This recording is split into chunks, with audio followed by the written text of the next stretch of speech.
ఏపీకి రాష్ట్ర ఎన్నికల కమిషనర్గా అనిల్ చంద్ర పునియట, ఆయన మాజీ ఐఏఎస్ ఆఫీసర్, ఆయన నియమించింది కూటమి ప్రభుత్వం నారా చంద్రబాబు నాయుడు గారు. ఇంతకే ఈ అనిల్ చంద్ర పునియట ఎవరు? ఈయన యొక్క కథ ఏంది? ఏ రాష్ట్రానికి చెందినటువంటి వ్యక్తి? ఎక్కడెక్కడ పనిచేశాడు? ఏ విధంగా వివాదాల్లోకి వెళ్ళాడు? ఏ విధంగా సస్పెండ్ అయ్యాడు? మరి ఏ విధంగా ఏపీ రాష్ట్ర ఎన్నికల కమిషనర్గా నియమితులు అవుతున్నాడు అనేది ఒకసారి తెలుసుకోవాల్సిన అవసరం అందరికీ ఉంది. తెలుసుకోండి. ఈ అనిల్ చంద్ర పునియట ఉత్తరాఖండ్ రాష్ట్రానికి చెందినటువంటి వ్యక్తి. ఆయన పరిపాలనా రంగంలో అనుభవం కలిగినటువంటి ఐఏఎస్ ఆఫీసర్. మంచి పేరు. ఢిల్లీ యూనివర్సిటీ నుంచి డిగ్రీతో పాటు ఎల్ఎల్బి పూర్తి చేసినటువంటి ఆయన ఇంగ్లాండ్లోని యూనివర్సిటీ ఆఫ్ ఏంజీలియాలో రూరల్ డెవలప్మెంట్ ఎంబీఏ కూడా చేశారు.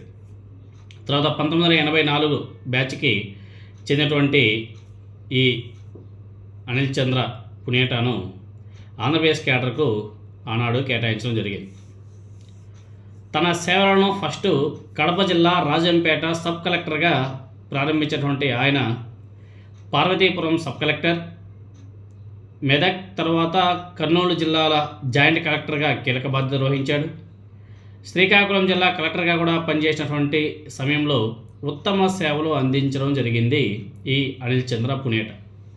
అదేవిధంగా Andhra Pradesh housing corporation MD, water conversation CEO, rural development and horticulture commissioner వంటి పదవుల్లో సేవలు అందించినటువంటి ఆయన వైద్య, ఆరోగ్య, వ్యవసాయ మరియు రెవెన్యూ శాఖల్లో ప్రిన్సిపల్ సెక్రటరీగా కూడా బాధ్యతలు నిర్వర్తించారు.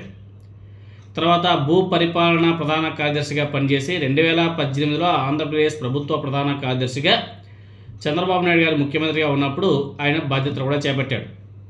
అయితే 2019 సార్వత్రిక ఎన్నికల సమయంలో ఆయన వ్యవహార శైలి తీవ్ర వివాదాలకు కూడా దారితీసింది. ఎన్నికల సంఘం ఆదేశాలు ఆయన అమలు చేసే విషయంలో జరిగినటువంటి సంఘటనల నేపథ్యంలో ఆయన మీద విమర్శలు కూడా గట్టిగానే వినపడ్డాయి అన్నాడు. ఎలక్షన్ కమిషన్ నిర్ణయాలను సవాల్ చేస్తూ హైకోర్టులో పిటిషన్ దాఖలు చేసినప్పటికీ అది తిరస్కరించబడింది అన్నాడు. సో చివరికి ఈసీ ఆదేశాలను కూడా ఆయన ధిక్కరించినందున ఆయన సిఎస్ పదవి నుంచి పీకి పక్కన వేశారు అన్నాడు. తర్వాత కొంతకాలం పోస్టింగ్ కోసం వేచి చూసిన ఈ అనిల్ చంద్ర పునియట గారు ఏపీ మినరల్ డెవలప్మెంట్ కార్పొరేషన్ చైర్మన్గా నియమితులయ్యాడు. తర్వాత ఉత్తరాఖండ్ రాష్ట్రం, ఎందుకంటే సొంత రాష్ట్రం అయింది, ఉత్తరాఖండ్ రాష్ట్రంలో స్టేట్ చీఫ్ ఇన్ఫర్మేషన్ కమిషనర్గా కూడా పనిచేశాడు. తర్వాత మళ్ళీ ఆంధ్రప్రదేశ్కి వచ్చాడు. ఆంధ్రప్రదేశ్లో విజిలెన్స్ కమిషనర్గా కూడా సేవలు అందించాడు. సో ఆడికే ఆయన యొక్క పదవీ కాలం పూర్తి అయిపోయింది. ఇప్పుడు ఆయన్ను కూటమి ప్రభుత్వం నారా చంద్రబాబు నాయుడు గారు రాష్ట్ర ఎన్నికల కమిషనర్గా నియమించారు. ఇప్పుడు ఇది రాష్ట్రంలో ఒక పెద్ద చర్చాంశమైంది. ప్రస్తుత ఎన్నికల కమిషనర్ పదవీ కాలం ముగిసిన టైంలో ఈ నియామకం చోటు చేసుకుంది. నీలం సాహ్ని గారి పదవి అయిపోయింది. ఆ పదవిలో ఈ అనిల్ చంద్ర పునియట గారిని నియమించింది కూటమి ప్రభుత్వం. ఈ నిర్ణయం వెనుక రాజకీయ లెక్కలు ఏమైనా సరే ఉన్నాయా? ఉంటే ఆ రాజకీయ లెక్కలు ఏమిటి? కూటమికి ఇది ఎంతవరకు అనుకూలంగా అవుతుంది అనే ప్రశ్నలు ఇప్పుడు రాజకీయ వర్గాల్లో చర్చకు దారితీస్తుంది. గతంలో నీలం సాహ్ని గారికి ముందు రాష్ట్ర ఎన్నికల కమిషనర్గా నిమ్మగడ్డ ప్రసాద్ గారు ఆనాడు పదవిలో ఉన్నాడు. ఆయన కోవిడ్ టైంలో ఏ విధంగా స్థానిక సంస్థల ఎన్నికలకు సంబంధించి నోటిఫికేషన్ ఇచ్చాడు, ఆనాడు వైఎస్ఆర్ కాంగ్రెస్ పార్టీ ప్రభుత్వానికి వ్యతిరేకంగా ఏ నిర్ణయాలు తీసుకున్నాడో మీకు అందరికి కూడా తెలిసిందే. అసలు ఆనాడు ఏదో ఒక పెద్ద యుద్ధమే జరిగింది. ఏపీ హైకోర్టు, సుప్రీంకోర్టు ఆయన పదవిని తీసిపడేయడం, తగ్గించడం చాలా చేశారు. అఫ్కోర్స్ ఏది కూడా కాలేదులే అనుకో. ఆయన చేసినటువంటి వివాదాలు అలాంటివే మళ్ళీ ఆయన పదవీకాలం పూర్తయిన తర్వాత గత 6 సంవత్సరాల్లో అటువంటి వివాదాలు ఏం లేవు.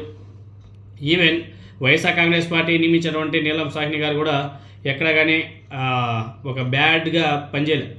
తన డ్యూటీ ఆమె సక్రమంగా చేసుకుంటూ వెళ్ళిపోయింది. ఈవెన్ మొన్న రీసెంట్గా కొన్ని చోట్ల ఎన్నికలు జరిగితే స్థానిక ఎన్నికలు ఎక్కడ కానీ చిన్న చిన్న అలజడులు అయితే జరిగాయి, కానీ అంటే కమిషనర్కి బ్యాడ్ నేమ్ రాకుండా ఎక్కడ కానీ పనిచేయాల స్మూత్గా వెళ్ళిపోయింది.